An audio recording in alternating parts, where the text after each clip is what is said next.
নমস্কার ছাত্রছাত্রীরা, আজকের এই আলোচনাটা ক্লাস 2026 এর পরীক্ষার্থীদের জন্য কিন্তু ভীষণ ভীষণ গুরুত্বপূর্ণ হতে চলেছে। আমরা এই একটা মাত্র আলোচনাতেই ভয়েস চেঞ্জের একেবারে গোড়া থেকে শিখব। আমার বিশ্বাস এই আলোচনাটা যদি মন দিয়ে শেষ পর্যন্ত দেখা যায় তাহলে ভয়েস চেঞ্জ নিয়ে মনে আর কোনো রকম ভয় থাকবে না। চলো আর দেরি না করে খাতা কলম নিয়ে একদম তৈরি হয়ে যাও, শুরু করা যাক। আচ্ছা, তোমরা কি এটা জানো যে পরীক্ষায় প্রায় ৯০% ছাত্রছাত্রী শুধুমাত্র এই ভয়েস চেঞ্জে ভুল করে নম্বর হারিয়ে ফেলে? এই স্লাইডে যে তথ্যটা দেওয়া আছে সেটা একবার দেখো। বেশ অবাক লাগছে, তাই না? কিন্তু এটাই সত্যি। হতে পারে তোমাদের মধ্যেও এমন অনেকেই আছো যারা এই একই সমস্যায় পড়ো। কাজেই ভালো নম্বর পেতে হলে এই বিষয়টা শিখে নেওয়া যে ঠিক কতটা জরুরি তা নিশ্চয়ই বুঝতে পারছো। আর সবচেয়ে মজার বিষয় কি জানো? ইংরেজি গ্রামারের সবথেকে সহজ টপিকগুলোর মধ্যে একটা হলো এই ভয়েস চেঞ্জ।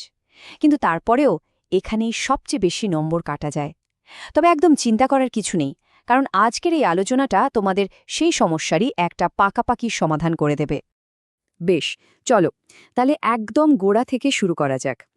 সবার আগে আমাদের এটা বুঝতে হবে যে এই ভয়েস বা বাচ্য জিনিসটা আসলে কি। খুব সহজ ভাষায় বলতে গেলে ক্রিয়াপদ বা ভার্বকে প্রকাশ করার ভঙ্গিকেই ভয়েস বলে। মানে একটা কাজকে আমরা কিভাবে বলছি, কর্তা নিজে কাজটা করছে নাকি কর্তার দ্বারা কাজটা করা হচ্ছে, এই যে বলার আলাদা আলাদা ধরন, এটাই হলো ভয়েস।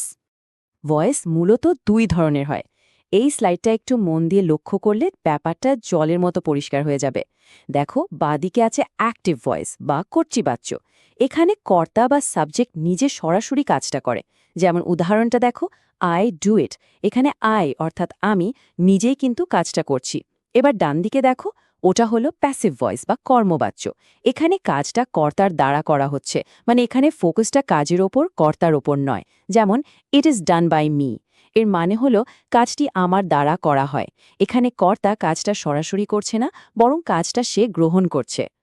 এখন প্রশ্ন হলো, অ্যাক্টিভ থেকে প্যাসিভ ভয়েসে আমরা যাব কিভাবে? এর জন্য মাত্র 5টা সাধারণ নিয়ম আছে। এই 5টা নিয়মকে বলা যেতে পারে ভয়েস চেঞ্জের গোল্ডেন রুলস। এই 5টা নিয়ম যদি একবার ঠোঁটের আগায় চলে আসে তাহলে তো কেল্লাফাতে। চলো নিয়মগুলো এক এক করে খুব মন দিয়ে বুঝে নিই। প্রথম নিয়ম বা রুল 1, অ্যাক্টিভ ভয়েসের যে অবজেক্ট থাকে, মানে যাকে দিয়ে কাজটা করা হয়, সেটা প্যাসিভ ভয়েসে এসে বাক্যের একেবারে শুরুতে বসবে, অর্থাৎ সাবজেক্ট হয়ে যাবে। রুল 2, এরপর বাক্যের টেন্স আর নতুন সাবজেক্টের পার্সন অনুযায়ী একটা সাহায্যকারী ক্রিয়া বা অক্সিলারি ভার্ব বসাতে হবে, মানে অ্যাম, ইজ, আর, ওয়াজ কিংবা ওয়ের, এইগুলো। রুল 3, এটা সবচেয়ে গুরুত্বপূর্ণ নিয়ম, তাই খুব ভালো করে মনে রেখো, মূল ভার্বের সবসময় পাস্ট পার্টিসিপল বা V3 ফর্ম বসবে। প্যাসিভ ভয়েস মানে V3, এটা একদম মাথায় গেঁথে নাও। রুল 4, এরপর সাধারণত একটা প্রেপোজিশন বসে। বেশিরভাগ ক্ষেত্রেই সেটা হয় বাই, তবে মাঝে মাঝে অন্য প্রেপোজিশনও বসতে পারে।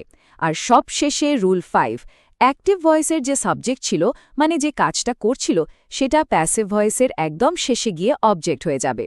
ব্যাস, এই 5টা ধাপই হল ভয়েস চেঞ্জের মূল ভিত্তি। এখন আমাদের 5 নম্বর নিয়মটা মনে আছে তো, যেখানে অ্যাক্টিভের সাবজেক্ট প্যাসিভে গিয়ে অবজেক্ট হয়ে যায়। এই যে পরিবর্তনটা হয়, এর জন্য আমাদের এই 4টা মনে রাখতে হবে। এটা কিন্তু খুব জরুরি।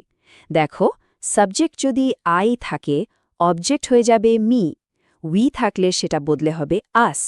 ইউ এর কোনো পরিবর্তন হয় না, ইউ সবসময় ইউই থাকে। হি হয়ে যায় হেম, শি হয়ে যায় হার, আর দে হয়ে যায় দেম। এই 4টা অবশ্যই খাতায় নোট করে নাও, এটা কিন্তু বারবার কাজে লাগবে। বেশ, নিয়ম তো আমাদের জানা হয়ে গেল। এবার আমরা আসছি আসল খেলায়, মানে টেন্স অনুযায়ী পরিবর্তন। কারণ একটা বাক্য তো বিভিন্ন টেন্সে থাকতে পারে, তাই না? তো চলো এবার দেখে নিই এই নিয়মগুলো বিভিন্ন টেন্সে কিভাবে কাজ করে। খুব ভালো করে লক্ষ্য করবে কিন্তু। প্রথমে আমরা দেখব প্রেজেন্ট ইনডেফিনিট টেন্স। এর ফর্মুলাটা হলো, প্রথমে অবজেক্টটা সাবজেক্ট হিসেবে বসবে, তারপর সেই সাবজেক্ট অনুযায়ী অ্যাম, ইজ বা আর বসবে, তারপর ভার্বের V3 ফর্ম, তারপর বাই, এবং শেষে সাবজেক্টটা অবজেক্ট হয়ে বসবে। চলো একটা উদাহরণ দেখি। অ্যাক্টিভ ভয়েস হলো হি প্লেজ ফুটবল। এখানে অবজেক্ট কোনটা? ফুটবল, তাই সেটা প্রথমে এলো। ফুটবল যেহেতু সিঙ্গুলার, তাই তারপর ইজ বসল। প্লের V3 ফর্ম হলো প্লেড। এরপর নিয়ম মতো বাই এবং শেষে হি বদলে হয়ে গেল হেম। তাহলে পুরোটা কি দাঁড়ালো? ফুটবল ইজ প্লেড বাই হেম। একদম সোজা। এবার আসি প্রেজেন্ট কন্টিনিউয়াস টেন্সে। এর ফর্মুলাটা প্রায় একই, শুধু অ্যাম, ইজ বা আর এর পর একটা অতিরিক্ত শব্দর বিইং যোগ করতে হবে। এটা একটা সহজ ট্রিক। যখনই বাক্যে কন্টিনিউয়াস দেখবে, মানে ভার্বের সাথে আইএনজি থাকবে, প্যাসিভ করার সময় বিইং আসবেই আসবে। যেমন I am writing a letter, এর প্যাসিভ হবে a letter is being written by me. দেখো, এখানে ইজের পর বিইং বসেছে। এই ছোট ট্রিকটা মনে রাখলেই হবে। ঠিক একইভাবে প্রেজেন্ট পারফেক্ট টেন্সের ক্ষেত্রেও একটা দারুণ ট্রিক আছে। এখানে হ্যাভ বা হ্যাজের পরে বেন শব্দটা যোগ করতে হবে। অর্থাৎ পারফেক্ট টেন্স মানেই বেন আসবে। যেমন অ্যাক্টিভ বাক্য যদি হয় he has done the work, তাহলে এর প্যাসিভ হবে the work has been done by him. এখানে দেখো, হ্যাজের পর বেন যোগ করা হয়েছে। কি খুব সোজা লাগছে না? বন্ধুরা, সাধারণ নিয়ম তো সবাই জানে, কিন্তু টপার হতে গেলে তো সাধারণের থেকে একটু বেশি জানতেই হবে, তাই না? আর সেই কারণেই আমরা এবার কিছু স্পেশাল রুলস দেখব। এই নিয়মগুলোই কিন্তু পরীক্ষায় একটা ভালো নম্বর আর একটা গড় নম্বরের মধ্যে পার্থক্য গড়ে দেয়। আমাদের প্রথম বিশেষ নিয়মটা হলো ইম্প্যারেটিভ সেন্টেন্সের জন্য, মানে আদেশ, অনুরোধ বা উপদেশমূলক বাক্যের জন্য। এই ধরনের বাক্যকে প্যাসিভ করতে হলে সাধারণত লেট দিয়ে শুরু করতে হয়। এর সূত্রটা খুব সোজা, let plus object plus be plus V3। যেমন ডু ইট, এটা করো, এটা একটা আদেশ, এর প্যাসিভ হবে লেট ইট বি ডান। দ্বিতীয় বিশেষ নিয়মটা হল ইন্টারোগেটিভ সেন্টেন্স বা প্রশ্নবোধক বাক্যের জন্য। এক্ষেত্রে মূল কথাটা হল অ্যাক্টিভ বাক্যটা যদি প্রশ্নবোধক হয়, তাহলে প্যাসিভ বাক্যটাকেও কিন্তু প্রশ্নবোধকই রাখতে হবে। আর সেটা করার জন্য সাহায্যকারী ক্রিয়া বা অক্সিলিয়ারি ভার্বটিকে, যেমন ওয়াজ, ইজ, আর, বাক্যের একেবারে শুরুতে নিয়ে আসতে হবে। উদাহরণটা দেখো, ডিড ইউ প্লে ফুটবল, এর প্যাসিভ করার সময় আমরা ওয়াজ দিয়ে শুরু করছি। ওয়াজ ফুটবল প্লেড বাই ইউ? দেখো, প্রশ্নটা কিন্তু প্রশ্নই রয়ে গেল। আর আমাদের তৃতীয় বিশেষ নিয়মটা হল মডেল ভার্বযুক্ত বাক্যের জন্য। ক্যান, কুড, শুড, মে, মাইট, এইগুলো হলো মডেল ভার্ব। এদের ক্ষেত্রে নিয়মটা তো আরও সোজা। শুধু মডেল ভার্বটার পরে একটা বি বসিয়ে দিলেই কাজ শেষ। যেমন আই ক্যান ডু ইট, এখানে ক্যান হলো মডেল, এর প্যাসিভ হবে it can be done by me. তাহলে বন্ধুরা, দেখলে তো কত সহজে মাত্র কয়েকটা নিয়ম আর ট্রিক মনে রাখলেই ভয়েস চেঞ্জ একেবারে জলভাত হয়ে যায়।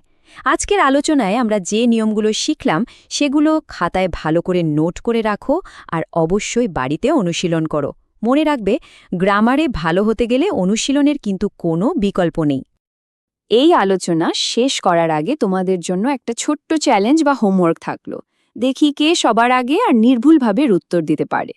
প্রশ্নটা হলো, the teacher is teaching the students, এর প্যাসিভ ভয়েস কি হবে?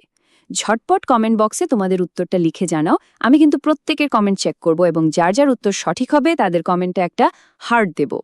আজকের এই আলোচনাটা যদি তোমাদের একটু উপকারে এসে থাকে, তাহলে প্লিজ একটা লাইক করে আমাকে সাপোর্ট করো। এতে আমি পরবর্তী বিষয়গুলো নিয়ে কাজ করার আরও উৎসাহ পাই। তোমার বন্ধুদের সাথেও অবশ্যই এটা শেয়ার করে নিও, যাতে ওরাও তোমার মতো সহজে শিখতে পারে। আর হ্যাঁ, ক্লাস 2026-এর ইংরেজি গ্রামারের সেরা প্রস্তুতির জন্য চ্যানেলটা এখনই সাবস্ক্রাইব করে পাশে বেল আইকনটা প্রেস করে রাখো। দেখা হচ্ছে পরের আলোচনাতে আরও একটা গুরুত্বপূর্ণ টপিক নিয়ে। ততক্ষণ সবাই ভালো থাকো, সুস্থ থাকো আর মন দিয়ে পড়াশোনা চালিয়ে যাও। ধন্যবাদ।